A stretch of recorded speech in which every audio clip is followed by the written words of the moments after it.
A part of me has been thinking about upgrading my graphics card on my main computer yet again, because this one only costs like 40 bucks, I think, at Best Buy. And I got this a couple months ago. Kind of wondering if maybe I can pay like maybe 70 bucks and get an even better one, and then use that graphics card for some other computer or whatever. Because it's not like I only have a use for one graphics card. I could move that graphics card into a different computer and use it for something else. So kind of like it would cascade. I would move in a big one and then move that small one into another computer that could use it. But then again, it's like I don't even know if I really need it. I mean, the graphics card, this NVIDIA GT 730 definitely is the bottleneck in my system. Sometimes the frame rate goes down to about 19 FPS. But at the same rate, it's far better than graphics cards were even 5 years ago. Because for instance, even in 2012 when I bought my 560 Ti, their Ti, whatever, that thing cost like, I think 150 bucks, I'm not really sure. Or actually it might have been more, I can't remember. But basically, it costs a lot of money, uses a lot of power, is a big form factor, takes up like 2 slots and everything. And this graphics card rivals it pretty well. I mean, it's not the best compared to it. I'd say it's a good like 3/5 of the power at least. It is kind of a shame that I have to go with a small form factor or a low profile hard drive because I went with a small Dell Optiplex. I'm a fan of the small Dell Optiplex. It's not a matter of I can ever game with it. It's just a matter of right now I can game at like 1400 by 900 at like 30 FPS with pretty much everything on maximum. And then in the future I can always upgrade to a better graphics card that can do even better. You know, like maybe 4K video or something. Who knows? Because that would be pretty cool. So yeah, it's pretty interesting.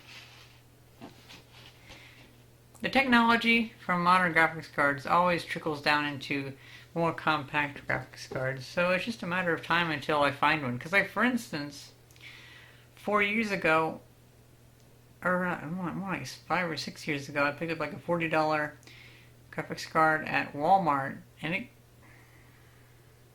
didn't do too well.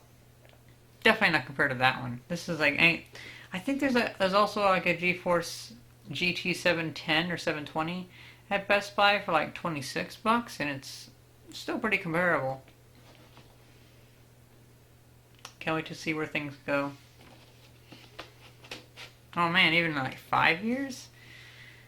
I mean, I don't know where hard drives are going to go, because that's kind of an issue with carrying more data on spinning rust, basically.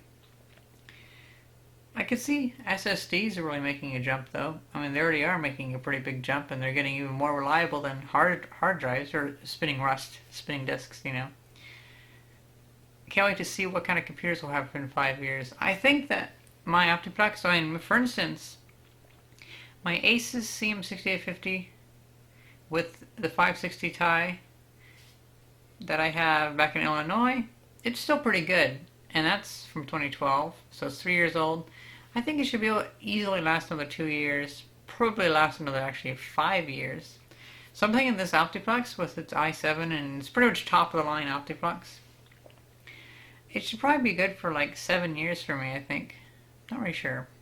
Of course, it really depends on if there's anything that actually comes out that interests me enough where I need to play it, because if no games come out that I need to play, or that I feel need to play, or at least not on the maximum settings, then I'm just going to kind of stick with that for a decade, probably. The main reason I got it is just because I'm out here. You know, because when I moved out here, I kind of wanted to keep my main desktop back in Illinois, so when I go back I can use that. But when I have this one out here and stuff like that, so yeah. I've also been thinking about getting a Microsoft Surface Pro 2 tablet. Somebody, I can't remember where we were, but somebody had one. I think we were going to lunch or something like that with some friends. But they had one and they let me play with it a little bit. And I love how thick the Surface Pro 2 is. And I love that it has Windows on it. But yeah, I love how thick it is. Because I don't know what... Actually, I don't know what really tablets are on the market these days. Because I still have my Motorola Xoom from 2012, and so I still use that. Well, Samsung probably makes a tablet, and Apple probably makes, oh, probably the iPad, whatever it's called. Yeah. I don't know modern computers that much at least. Well, at least I don't know like the tablets that much. I kind of like stuck with the Zoom, because whenever I want to look at other things, it's like, well, why would I want to have Android or why would I want to have iOS? I want to have, I mean, that's just what? If I was gonna have a tablet and I was gonna spend a bunch of money on it, I would want to have like Windows 7 or something on it. Well, anyway, so the Microsoft Surface Pro 2 is really thick. I like that because it makes you feel like you've gotten your money's worth. I've seen a couple tablets. I can't remember what names, but they're all really thin, and whenever I hold them, it's like I just all I can think about is if they made it a centimeter thicker. Think of all the battery life they could squeeze into that sucker. You know what I mean? That could have like a week of battery life on playing video. You know what I mean? Unfortunately, the Microsoft Surface Pro 2 does not have, I mean, it's basically ill managed the space, so it doesn't have that much power in there, I don't think. Because I'm thinking that the later ones are actually more powerful, but they shrunk it down. I think they should have shrunk down the components, but kept the case size the same and just filled that in with better batteries or something like that. You know what I mean? Instead of just making it thinner, because I'm not a fan of thin tablets. It's just, they just feel wrong to me. Ah, well.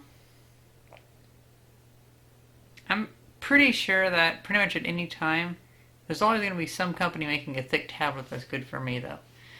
So yeah. Well, I hope you guys enjoyed this video, and thanks for watching. See ya.